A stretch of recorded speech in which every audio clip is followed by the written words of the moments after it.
রুবেল, হ্যাঁ মামা। কি ওয়ারিং করলা এটা?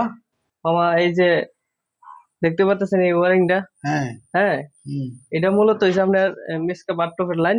মিক্সার বাথটবের। হ্যাঁ, আচ্ছা। আর এটা হচ্ছে হ্যান্ড শাওয়ারের লাইন। হ্যান্ড শাওয়ারের। হ্যাঁ, আর এই দুইটা হচ্ছে আপনার এই আমরা কনসিস্ট কক দিয়ে দিছি। হুম। এটা হচ্ছে আপনার ঝর্ণার মিসকারের লাইন, গরম পানি এবং ঠান্ডা পানি। হ্যাঁ, আচ্ছা আচ্ছা। মিসকারের লাইন। আর আর এখানে উপরে যে দিলা দুইটা ফ্যান আর এই যে উপরে যে দিলাম দুইটা এটা। হ্যাঁ, এই যে আমাদের ইয়ানে কিন্তু উপরে কিন্তু চাল হয়ে যাবে এটা। আচ্ছা আচ্ছা, এটা সালা টিনের সেট, টিন সেট ঘর। হ্যাঁ, টিন সেট ঘর। যার কারণে আমরা যদি এটা ছাদ থাকতো তাহলে আমরা মানে বাহিরে দিয়ে দিতাম, যার কারণে দিতে পারছি না। যার কারণে এটা হচ্ছে আপনার গরম পানির লাইন।